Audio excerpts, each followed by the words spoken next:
إن الحمد لله نحمده ونستعينه ونستغفره ونعوذ بالله من شرور أنفسنا ومن سيئات أعمالنا من يهده الله فلا مضل له ومن يضلل فلا هادي له وأشهد أن لا إله إلا الله وحده لا شريك له وأشهد أن محمدا عبده ورسوله أما بعد.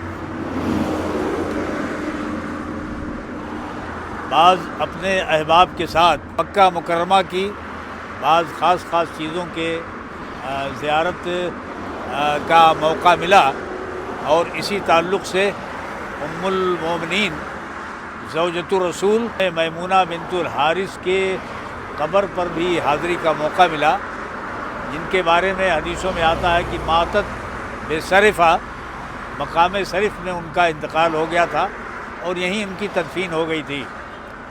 اور ان کے بارے میں حدیثوں میں بخاری وغیرہ کی روایات میں بھی کچھ اختلافات مذکور ہیں کہ اللہ کے رسول نے ان کے ساتھ نکاح کیا تھا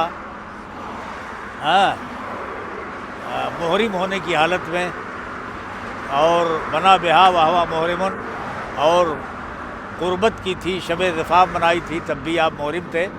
تو محرم کے بارے میں اختلافات ہیں. اکثریت نے یہی کہا ہے کہ محرم نہیں تھے، حالت احرام میں نہیں تھے. بہرحال وہ ایک حدیثوں کا ایک سلسلہ ہے جو میمونہ کے تعلق سے جڑا ہوا ہے، وہ ضمناً میں نے اس کا ذکر کر دیا. لیکن بہرحال آج میمونہ بنت الحارث کی قبر سے قریب سے گزرے تو یہ ہوا کہ چل کر کے زیارت کی جائے اور کچھ دعا پڑھ لی جائے. تو بہرحال حاضر ہوئے یہاں، اور یہاں ان کے لیے دعا کی گئی، اور سنت کے طریقے کے مطابق یہاں دعا ہم نے کی ہے. لیکن یہاں حاضر ہونے کے بعد دیکھا گیا کہ دروازے پر بہت سے زیارت کرنے والوں نے بہت کچھ لکھ رکھا ہے.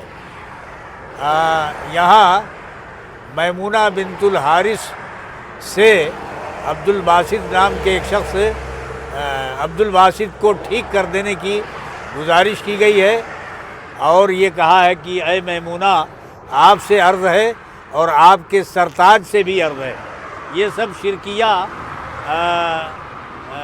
طریقے ہیں جو یہاں انجام دیے جا رہے ہیں. اور قبر کے اندر گیندے کے پھول بھی کچھ لوگوں نے ڈال رکھے ہیں.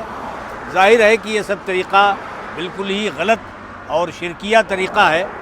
افسوس ہوتا ہے مسلمانوں پر کہ موحد حکومت کے اتنے بڑے انتظام اور شدید ترین انتظام کے دور میں لوگ شرکیہ حرکات سے باز نہیں آتے.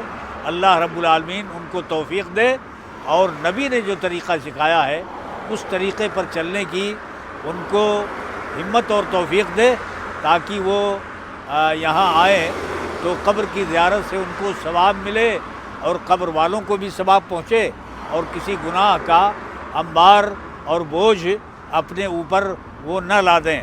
اللہ رب العالمین سب کو توفیق دے، اور گورنمنٹ کو، حکومت کو، موحد حکومت کو مزید اس سلسلے میں کڑے اقدامات کرنے کی توفیق دے.